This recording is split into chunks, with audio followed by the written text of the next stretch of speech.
बोलो श्री गुरुदेव भगवान की जय। प्यारे कृष्ण कन्हैया लाल की जय। श्री मत्स्य पुराण 175वां अध्याय।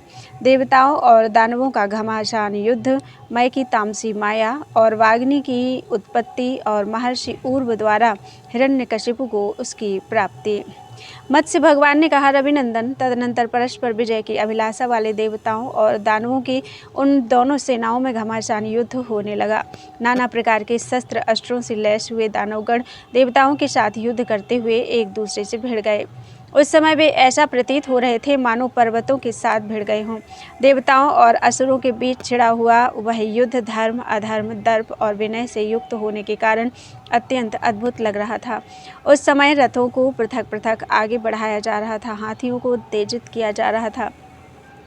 चारों ओर सैनिक हाथ में तलवार लिए हुए आकाश में उछल रहे थे, मूसल फेंके जा रहे थे, बाणों की वर्षा हो रही थी, धनुषों का टंकार हो रहा था, मुगदर गिराए जा रहे थे। इस प्रकार और दानवों से व्याप्त हुए उस युद्ध ने भयंकर रूप धारण कर लिया है। वह युगांत कालिक शर्मवर्तक अग्नि की तरह जगत को भयभीत करने लगा। दानवगण समरभूमि में पृथक पृथक हाथों से फेंके गए परिघों और पर्वतों से इंद्र आदि देवताओं पर प्रहार करने लगे। इस प्रकार रणभूमि में विजयाभिलाषी बलवान दानवों द्वारा मारे जाते हुए उन देवताओं का मुख सूख गया और वे बड़ी कष्टपूर्ण स्थिति में पड़ गए। दानवों ने उन्हें शूलों से बींध डाला। परिघों की चोट से उनके मस्तक विदीर्ण तथा वक्षस्थल चूर चूर हो गए और उनके घावों से अविरल रक्त प्रवाहित होने लगा। असुरों ने देवताओं को बाण समूहों से परिवेष्टित करके प्रयत्नहीन कर दिया। वे दानवी माया में प्रविष्ट होकर किसी प्रकार की भी चेष्टा करने में असमर्थ हो गए। देवताओं की वह सेना प्राण रहित की तरह विनष्ट हुई सी दिख रही थी। असुरों ने उसे आयुध और प्रयत्न से रहित कर दिया था। तदनंतर सहस्र नेत्रधारी इंद्र वज्र द्वारा दैत्यों के धनुषों से छूटे हुए भयंकर बाणों को छिन्न भिन्न करके दैत्यों को भीषण सेना में प्रविष्ट हुए। उन्होंने प्रधान दैत्यों का वध करके दानवों की उस विशाल सेना को तामस अष्ट समूह के प्रयोग से अंधकारमय बना दिया। इस प्रकार इंद्र के पराक्रम से घोर अंधकार से घिरे हुए वे दानव परस्पर एक दूसरे को तथा देवताओं के वाहनों को भी नहीं पहचान पाते थे। इधर दानवी माया के पास से मुक्त हुए श्रेष्ठ देवगण प्रयत्न करके दैत्येंद्रों के अंधकारमय शरीरों को काट कर गिराने लगे। उस नील कांति वाले अंधकार से घिरे हुए वे दानवगण मूर्छित होकर धराशायी होते हुए ऐसे लग रहे थे मानो कटे हुए पंख वाले पर्वत हों। दैत्येंद्रों की वह सेना समुद्र में अंधकार की तरह एकत्र हो गई और देवताओं द्वारा मारे जाते हुए दानव अंधकारमय से हो गए। यह देखकर मैदानों ने इंद्र की उस तामसी माया को नष्ट करते हुए अपनी महान राक्षसी माया का सृजन किया। वह और्व नामक अग्नि से उत्पन्न हुई और प्रलयकालीन भयंकर प्रकाश को प्रकट कर रही थी। मैं द्वारा रची गई उस माया ने संपूर्ण देवताओं को जलाना आरंभ किया। इधर सूर्य के समान तेजस्वी शरीर वाले दैत्यगण युद्ध स्थल में तुरंत उठ खड़े हुए। इस प्रकार और भी माया के संपर्क से जलते हुए देवगण शीतल किरणों वाले एवं जल प्रदाता इंद्र की शरण में गए और वह अग्नि से जलने के कारण देवताओं की चेतना नष्ट हो रही थी। तब संतप्त हुए देवगणों ने शरण की इच्छा से वज्रधारी इंद्र के पास जाकर उन्हें सूचित किया। इस प्रकार अपनी सेना को माया द्वारा संतप्त होती तथा दानवों द्वारा मारी जाती देखकर देवराज इंद्र के पूछने पर वरुण ने इस प्रकार कहा, इंद्र, ऊर्व एक ब्रह्मर्षि के पुत्र हैं। वे पहले से ही तेजस्वी और गुणों में ब्रह्मा जी के समान थे। उन्होंने अत्यंत कठोर तप किया था। जब उनकी तपस्या से सारा जगत सूर्य की भांति संतप्त हो उठा तब उनके निकट देवर्षियों सहित दिव्य महर्षि गण उपस्थित हुए। उसी समय वहां दानवेश्वर हिरण्यकशिपु दानव भी पहुंचा। तब ब्रह्मर्षियों ने सर्वप्रथम उन परम तेजस्वी ऊर्व ऋषि को सूचना दी और फिर इस प्रकार धर्मयुक्त कहा, ऐश्वर्यशाली ऊर्व ऋषियों के वंशों में इस संतान परंपरा की जड़ कट चुकी है। एकमात्र आप शेष हैं, सो भी संतानहीन हैं। दूसरा कोई गोत्र की वृद्धि करने वाला विद्यमान है नहीं, और आप ब्रह्मचर्य व्रत को धारण कर क्लेश सहन करते हुए तप में ही लगे हुए हैं। भवितात्मा मुनियों तथा ब्राह्मणों के बहुत से गोत्र संतति के बिना केवल एक व्यक्ति तक ही सीमित रह गए हैं। इस प्रकार मूल के नष्ट हो जाने पर हम लोगों को पुनः पुत्रोत्पत्ति का कोई कारण नहीं दिख रहा है। आप तो तपस्या के प्रभाव से श्रेष्ठ और प्रजापति के समान तेजस्वी हो गए हैं, अतः वंश प्राप्ति के लिए प्रयत्न कीजिए और अपने द्वारा अपनी वृद्धि कीजिए। आपने धर्मोपार्जन तो कर ही लिया है, इसलिए अब दूसरे शरीर की रचना कीजिए, अर्थात संतानोत्पत्ति के लिए प्रयत्नशील होइए। मुनियों द्वारा इस प्रकार कहे जाने पर उर्व ऋषि के मर्म स्थानों पर विशेष आघात पहुंचा। तब उन्होंने उन ऋषियों की निंदा करते हुए इस प्रकार कहा, ब्राह्मण कुलोत्पन्न जंगली फलमूल का आहार करते हुए आर्ष कर्म के सेवन में निरत आत्मदर्शी ब्राह्मण का भली भांति आचरण किया गया ब्रह्मचर्य ब्रह्म को भी विचलित कर सकता है। जो गृहस्थाश्रम में निवास करने वाले हैं उन लोगों के लिए अन्य 3 वृत्तियां बतलाई गई हैं, परंतु वन में आश्रम बनाकर निवास करने वाले हम लोगों के लिए यही वृत्ति उत्तम है। जो लोग केवल जल पीकर, वायु का आहार कर, दांतों से ही ओखली का काम लेकर, पत्थर पर कुटे हुए पदार्थ को खाकर, 10 या 5 स्थानों पर अग्नि जलाकर उनके मध्य में बैठकर तपस्या करने वाले हैं तथा सुदुष्कर व्रतों का पालन करते हुए तपस्या में निरत हैं, वे लोग भी ब्रह्मचर्य को प्रधान मानकर परम गति को प्राप्त होते हैं। परलोक में ब्रह्मचर्य के महत्व को जानने वाले लोग ऐसा कहते हैं कि ब्रह्मचर्य के पालन से ब्राह्मण को ब्राह्मणत्व की प्राप्ति होती है तथा ब्रह्मचर्य में धैर्य स्थित है, ब्रह्मचर्य में तप स्थित है तथा जो ब्राह्मण ब्रह्मचर्य में स्थित रहते हैं वे मानो स्वर्ग में स्थित हैं। लोक में योग के बिना सिद्धि और सिद्धि के बिना यश की प्राप्ति नहीं हो सकती तथा यशः प्राप्ति का मूल कारण परम तप ब्रह्मचर्य के बिना नहीं हो सकता। जो इंद्रिय समूह और पंच महाभूतों को वश में करके ब्रह्मचर्य का पालन करता है उसके लिए इससे बढ़कर और कौन सा तप हो सकता है, अर्थात कोई नहीं। योगाभ्यास के बिना जटा धारण करना, संकल्प के बिना व्रताचरण और ब्रह्मचर्यहीन दशा में नियमों का पालन, ये तीनों दंभ कहे जाते हैं।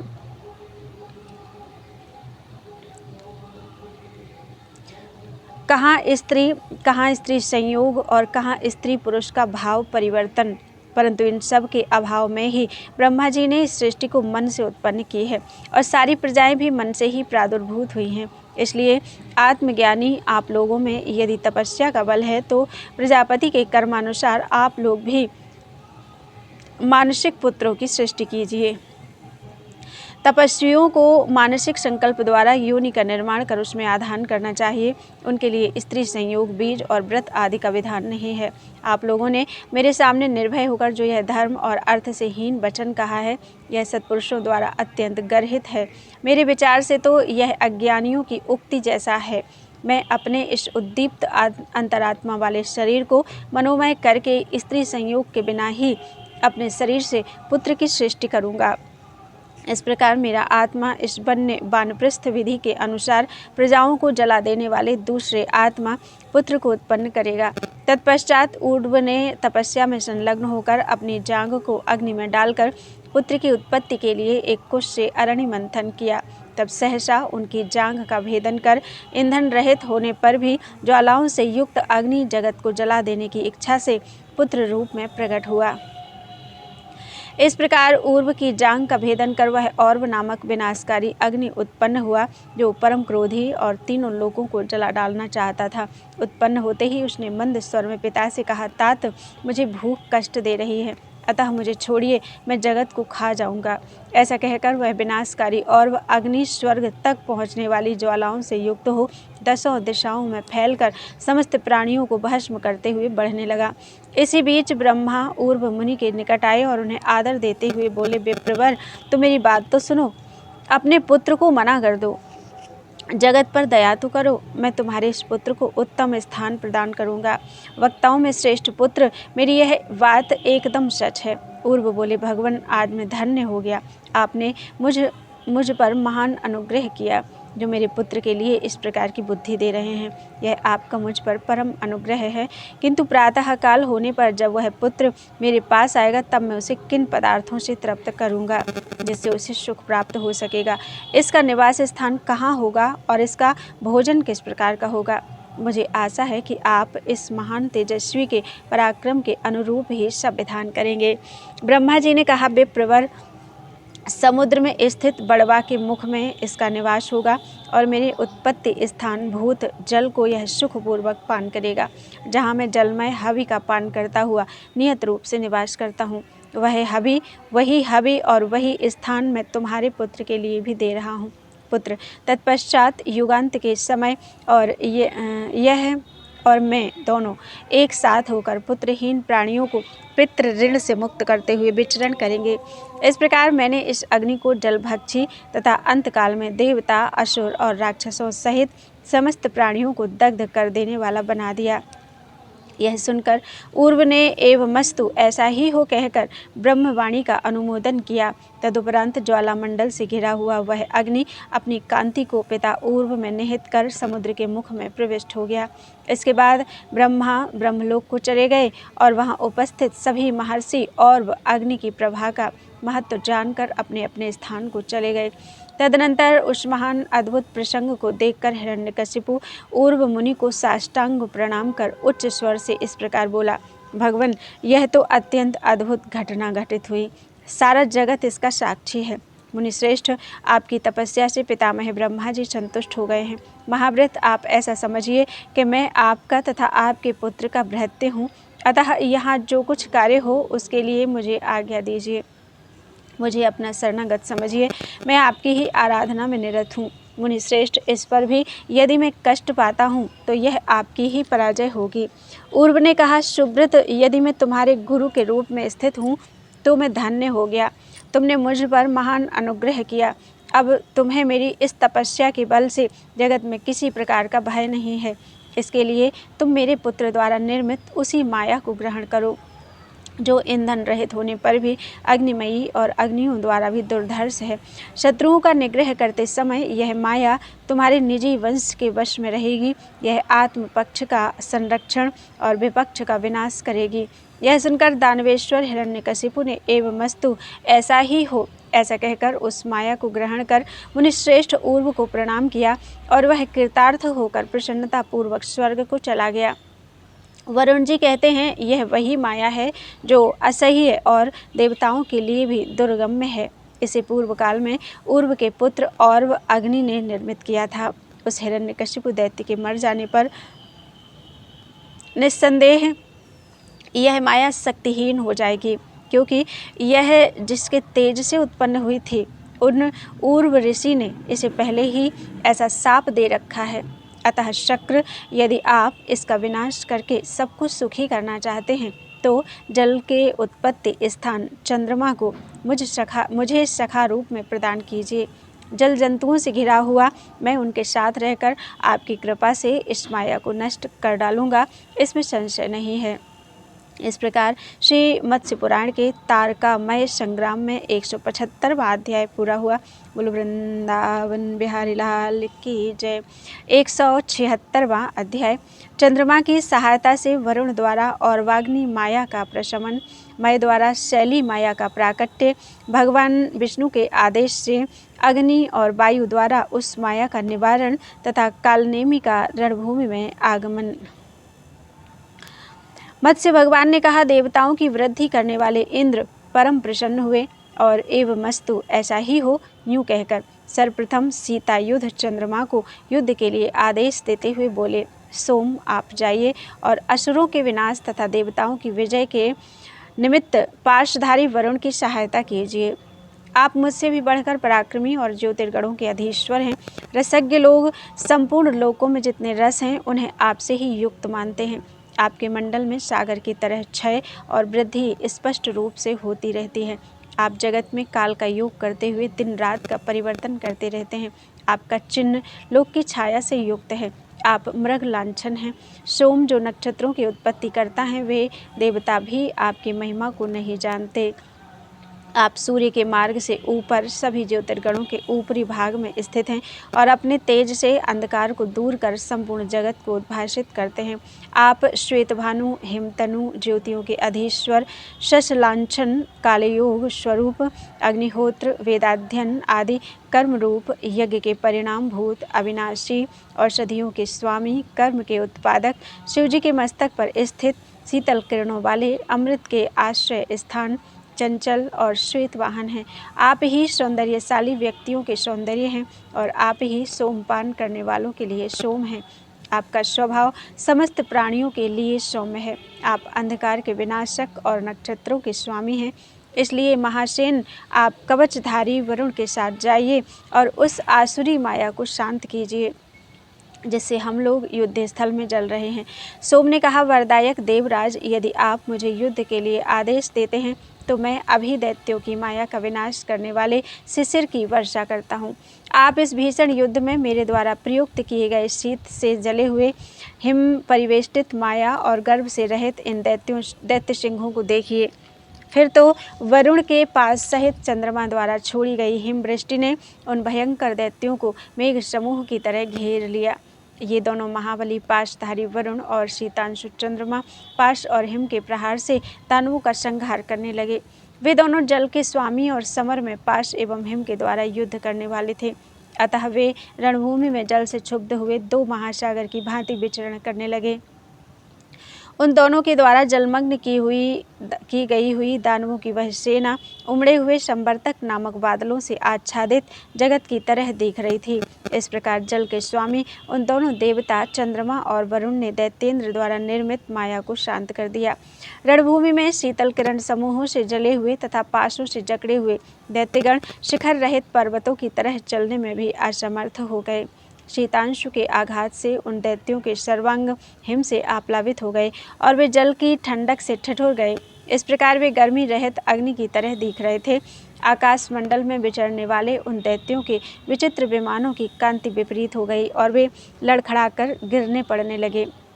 इस प्रकार जब मायावी दानव ने आकाश में उन दानवों को वरुण के पाश द्वारा बांधे हुए तथा शीतल किरणों द्वारा आच्छादित देखा, तब उसने चारों ओर सुप्रसिद्ध पार्वती माया की सृष्टि की, जो शिला समूह से व्याप्त तथा ढाल तलवार से युक्त हो अट्टहास करने वाली थी, जिसका अग्रभाग घने वृक्षों से आच्छादित होने के कारण भयंकर था, जो कंदराओं से व्याप्त, काननों से युक्त, सिंहों, व्याघ्रों, चिंगाड़ते हुए गजयूथों और भेड़ियों से परिपूर्ण थी, जिसके वृक्ष वायु के झकोरों से चक्कर काट रहे थे, जो अपने ही प्रयत्न से निर्मित घोर शब्द करने वाली और आकाश में स्वेच्छानुसार गमन करने वाली थी।